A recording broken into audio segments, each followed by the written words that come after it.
Thank you for volunteering to serve as a tour guide at our upcoming Get to Know MTCES experience, which will take place on Sunday, January 31st from 2 o'clock to 5 o'clock p.m. This event is for prospective families, and as you'll notice on the early registration form that I sent you, the overwhelming majority of our families coming that day are interested in kindergarten. So we'll be gearing most of this towards prospective families seeking kindergarten admittance at Mother Teresa. I would appreciate it if all the volunteers could show up on Sunday by about 1:40 in the gathering space.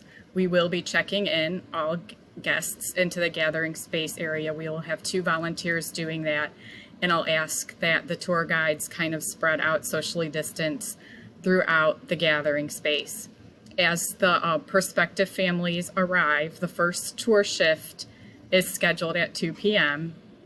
We have a very full slate until 2:30, and then from then on to 5 o'clock, there's a half-hour tour slot for the remainder of the day, and they're not quite as full as the 2 p.m. slot. If you did not receive the initial RSVP assignments that I sent on probably Thursday of this week, let me know and I'll resend those to you. And then I anticipate that those will continue to be updated as a couple more registrations come in, and I'll send you the latest RSVPs in a week from today. So the first thing to know is as guests come into the gathering space at the main entrance, both Michelle and Aideen will be there to greet them and guide them to the check-in table, where we'll have 2 volunteers that will ask them to sign in and give the prospective student a new name tag as well as a goodie bag. So you'll be able to clearly see, hopefully, the student's name badge, and you can refer to the student by their first name as they walk throughout the building. You will also be given a tour route, and here's where things can get a little tricky. I'm going to try to share my screen with you here. So on this overview of the floor plan of the school, it's a little small, but you can see where my mouse is. This is the gathering space. We've divided the building into 3 beginning starting points for each of the tour guides. We do this for the tours every year, so the junior high students are pretty used to this. But this year we have to pay particular importance to the different routes and the starting route that the volunteer at check-in assigns to you, because we want to make sure we ensure physical distancing and that we don't get any bottlenecks in the building. So on a rotating basis, route A, B, and C, those at check-in will be assigning you your route. So if you're an A person, you will start and your tour will begin in the kindergarten wing. Then you will head over to the primary wing, and then lastly, the student center. If you're given the B route, you will proceed through the intermediate hall and begin your tour in the primary wing. And then you can head through the gymnasium and then on to the kindergarten wing. If you're given the route C route for your starting point, you will proceed down to the gym, then down into the primary wing, and pass through intermediate to wind up in the kindergarten wing. As you're concluding the tour with your guests, we ask that you walk them down back to the gymnasium, because we want the guests to spend some time there milling around through the informational booths that will be set up there. So the gym will consist of things like PTO, Ask a Parent, a registration table, robotics, STEM information, things like that. And they can peruse those as they see fit. We do ask that when you lead them at the end of the tour back into the gym, that you use the doors that are at the end of the bleachers by the gym teacher offices and the storage, rather than the ramp at the front, as that tends to be a bit of a high traffic area and we don't want to get any bottlenecks there. So I'll enlarge my screen again. I don't think we'll need to be looking at that map again. Now I'll just go by wing, some points that you can touch on when you're in your tour. These are Some highlights that I give when I do prospective families a tour. My tours typically take 45 minutes to an hour, but obviously we have to cap the open house tours to a half hour because that's how they're registered in the time slots. So many of you will have to return and then start immediately on another tour.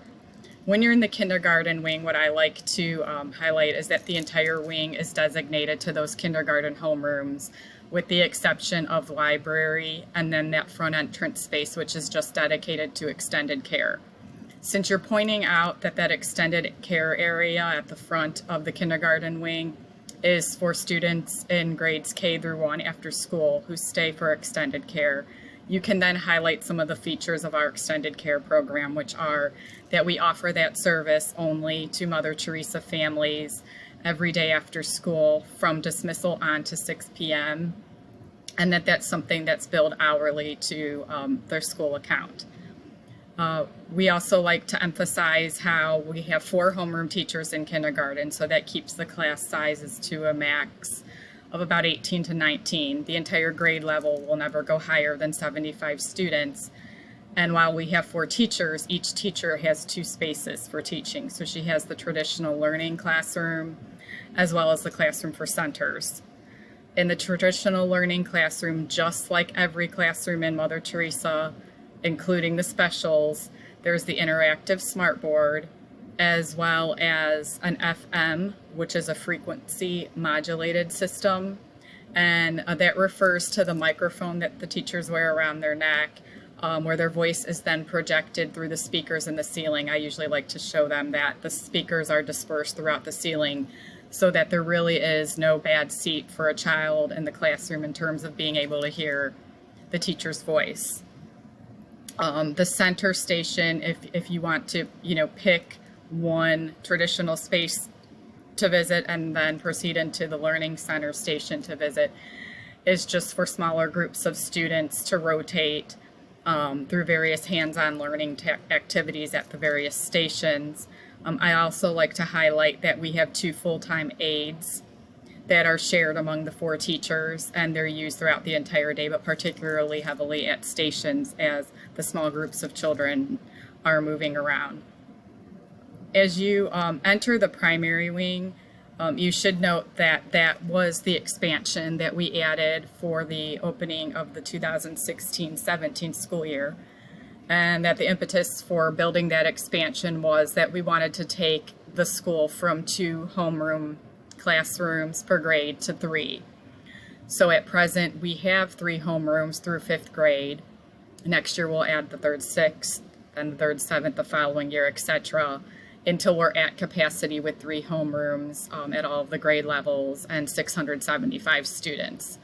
The primary wing does house all grades 1 through 4 classrooms, and then the art space and the Spanish space. It also has intervention team offices as well as those of our part-time campus minister. When you go into one of the rooms down that wing, it might be nice to pick a 1st grade room because obviously the families that we're targeting that day are going to be interested in those lower levels. But you can note that all of the classrooms are basically set up the same. They do have cubbies inside the classroom for storing the kids' item, whereas in kindergarten they'll have seen them on the outside of the wall in the hallway. The other thing to note is that the maximum class size would be 25 students, so they are making a switch from a class of 18 or 19 in kindergarten to 25 in 1st grade as we go from 4 homeroom teachers down to 3 for the remainder of their time at Mother Teresa. They will be self-contained in their homerooms until 3rd grade, where they will switch among the teachers for various subjects. So for example, there might be one teacher, one 3rd grade teacher who does social studies and science, another who does reading and math, a different one who does language and arts. Every student in the building will be with their homeroom teacher for religion class every day, and every student will switch for the specials, which are phys ed, music, art, Spanish, library, and technology. Some parents will ask about how we differentiate in the classrooms.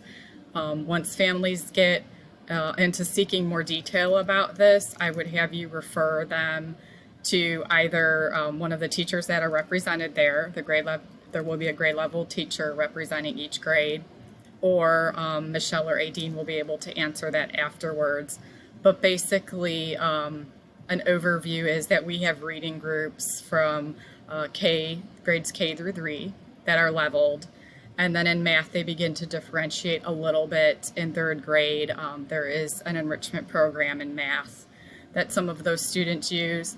Then in 4th grade, we take advantage of the shared full-time aides that we have at that grade level to pull some of the students out during math class who show mastery of a specific area and work on either the material at a little faster pace or with some enrichment activities. It doesn't mean that those students are going to be pulled out for every unit. If they are assessed at the beginning of the new unit, they might get pulled out, and then the next unit, if they are assessed and they don't show mastery, then maybe they'll be with the bulk of the class. We take advantage of our aides to differentiate in math through 6th grade, and then in 7th they will test into math. They will all be getting algebra, but some will be getting it at a faster pace than others. Those who are in the advanced math and graduate at that level, many of them often test out into Algebra 1 when they go into high school. If you are leaving the primary wing and heading either back towards the gym or towards the intermediate hall, you can also note that we have the music classroom in that new wing. In the intermediate hall, we aren't really showing or pointing out any of the spaces because most of these students, again, are interested in the lower levels, and we're trying to limit the tour to a half hour. But obviously, when you're passing through, you could note that every student in the building will have to come down that hallway for the technology lab, and that in junior high, the students will have access to the state-of-the-art science lab. Some of the families that you will see you're assigned to have indicated their interests. Many of them have put down STEM or STEAM. So if you do have time, maybe you can allow them to peek into the lab and then emphasize that they can visit the STEAM booth after in the Student Center. When you enter the Student Center, if it's the beginning of your route, you'll be coming from the ramp. If it's at the end of the route, you'll be coming from the doors by the gym teachers' offices and the storage. You can obviously point out that it's comprised of 2 sports courts, that we have a fully functional stage with lighting and audio, sound equipment, and that in the midday, that portion, 1/2 of the gym is our cafeteria, so we do have a small kitchenette. I like to note and emphasize that students at Mother Teresa have access to 90 minutes of gym class every week. We have 2 gym teachers, so they get 2 separate 45-minute classes of gym. We offer sports in kindergarten, co-ed, track begins. Cheerleading also begins at that level. And then in 3rd grade through 8th grade, children can play volleyball and basketball. Our tackle football program is through Golden Bears. We do have some families who noted an interest in athletics on their registration forms. Boosters, the athletic director will have representation at the boosters table in the gym, so you can always make sure you point them out to Jim Waltz, who is the athletic director. I like to note that at midday, when we shut down 1/2 of the center from gym class and turn it into the cafeteria, that we drop the curtain down, and that students will get a midday break for lunch and recess, or lunch and or study hall at the higher level grades. Just looking at my notes to see if I missed anything. The other thing to note